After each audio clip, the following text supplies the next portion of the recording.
माहिती तुम्हाला तुम्हाला माहिती आहे माझ्या बाबतीत काय घडतंय? काहीच माहित नाहीये. ऐकायचंय माझ्या बाबतीत काय घडतंय ते? ठीक आहे, सांगते तर मग. काल काल मी खूप आनंदात होते, कारण मी आई बनणार होते. हे घरी आल्यानंतर मी त्यांना सांगितलं, अहो तुम्ही बाबा बनणार आहे, मी आई बनणार आहे. या गोष्टीचा त्यांनाही खूप आनंद झाला आणि ते मला म्हणाले, ठीक आहे, पण आपण उद्या डॉक्टरांकडे जाणार आहे चेकअपसाठी. मी म्हणाले, ठीक आहे, जाऊयात आपण डॉक्टरांकडे. दुसऱ्या दिवशी आम्ही डॉक्टरांकडे गेलो. गर्भातील बाळाची स्थिती कशी आहे हे बघण्यासाठी विज्ञानाने सोनोग्राफी या तंत्राचा शोध लावला. तो माणसासाठी एक वरदान होता, पण या माणसाने त्याचं रूपांतर शापात केलं. आणि डॉक्टरांनी माझी सोनोग्राफी केल्यानंतर सांगितलं, तुम्हाला मुलगी होणार आहे. त्याच वेळेस माझ्या मिस्टरांनी खूप साऱ्या पैशांची बॅग त्यांच्या समोर सरकावली आणि मला सांगितलं की तुझ्या समोर फक्त एकच ऑप्शन आहे, तो म्हणजे गर्भपात. गर्भपात? आता तुम्ही लोक मला सांगा, तुम्ही सांगा मला, तुम्हाला माया करायला आई हवी, राखी बांधायला ताई हवी, प्रेम करायला बायको हवी, मग मुलगी का नको? का नको मुलगी? तुम्हाला तर फक्त हवा वंशाचा दिवा. पण हा वंशाचा दिवा तेवत राहण्यासाठी एका वातीची गरज असते, आणि ती वातच जर नसेल तर तुमचा वंशाचा दिवा वाढणार कसा? सांगा ना. जर जिजाऊ नसती तर शुभा कुठून जन्माला आला असता? जर कौशल्य नसती तर राम कुठून जन्माला आला असता? खेळ आणि स्पर्धा. भारतातर्फे खेळल्या गेल्या खुल्या टेनिस स्पर्धेमध्ये भारताचा झेंडा जगापलीकडे नेणारी भारतीय वंशाची हैदराबाद मधली सानिया मिर्झा ही सुद्धा एक स्त्रीच होती ना. अवकाशात उंच भरारी घेणारी पुण्याची कल्पना चावला ही सुद्धा एक भारतीय वंशाची स्त्रीच होती ना. मग तुम्हाला मुलगी का नकोय? का नकोय तुम्हाला मुलगी? का? तुम्हाला चिंता वाटतेय का? उद्या ती उपवर झाल्यानंतर तिला चांगलं स्थळ मिळेल की नाही? का तिच्या हुंड्याची चिंता सतावतीये तुम्हाला? का मुलगी तुम्हाला एक ओझं वाटतेय? सांगा ना. का तुम्ही मुलीला गर्भातच मारताय?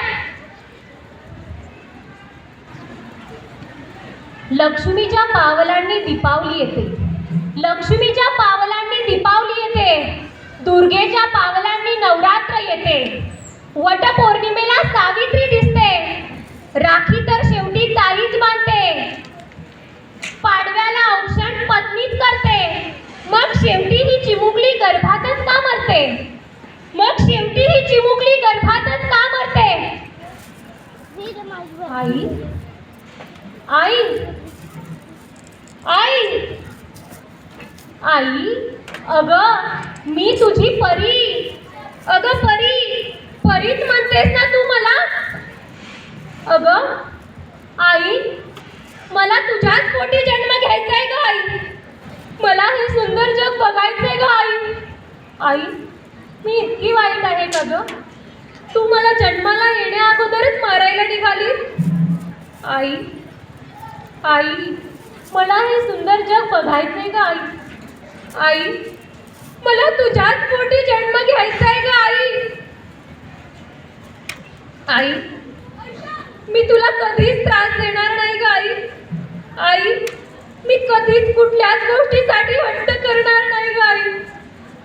आई आई, खरं सांगू, मी जन्माला आल्यानंतर दुधासाठी सुद्धा रडणार नाही ग आई.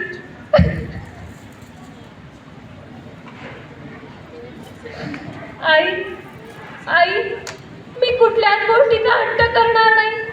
खर्च सरपंचाचंच म्हणशील नाही तर मी दादाची जुनी खेळणी वापरेन, दादाची जुनी पुस्तके वापरेन, दादाची जुनी कपडे वापरेन.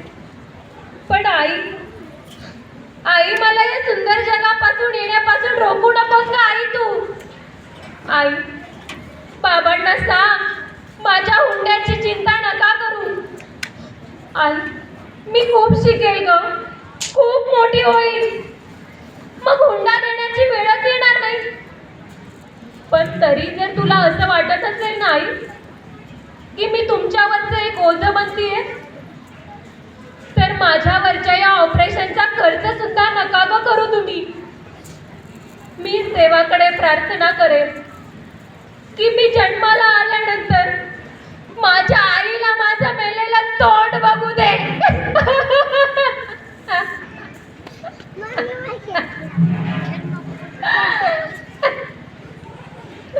नाही नाही परी, नाही ग.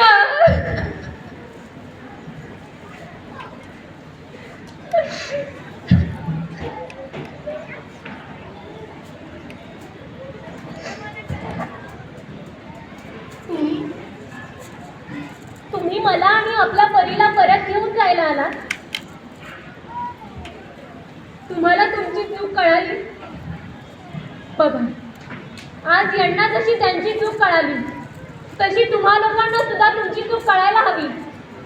या चिमुकल्यांना गर्भात मारायचं नाहीये. जर या चिमुकल्यांना तुम्ही असेच गर्भात मारत गेले, असाच गर्भपात करत गेले तर दिवसेंदिवस मुलींची संख्याही कमी होत जाणार आहे. आज छोट्या छोट्या अल्पवयीन मुलींवर सुद्धा बलात्कार होत आहेत. हे प्रमाण दिवसेंदिवस वाढत जाणार आहे. जशी गावामध्ये एक नदी आवश्यक असते तशी घरामध्ये एक चिमुकली खूप गरजेची असते हो. त्यामुळे सांगते गर्भपात टाळा, आणि जर गर्भपात टाळला तर आज जगाचं चित्र खूप वेगळं असेल. त्यामुळे सांगते की आपल्या छोट्या छोट्या मुलांना सुद्धा स्त्रियांचा आदर करायला शिकवा आणि मुलींना स्वसंरक्षणाचे धडे द्या. तरच पुढचं भविष्य हे मुलींसाठी चांगलं असेल आणि मुलांसाठी सुद्धा चांगलं असेल. जर तुम्ही फक्त वंशाचे दिवेच वाढवत राहिले तर तुमच्या या उपवर मुलांसाठी तुम्ही मुली आणणार कुठून आहात, त्या प्रश्नाचं उत्तर पहिलं मला द्या. खूप खूप छान मॅडम, अतिशय सुंदर एकांकिका मॅडमनी सादर केलेली आहे. आपण पाहतो आज सर्व क्षेत्रामध्ये मुली महिला कार्यरत आहे. कुठलंही क्षेत्र असं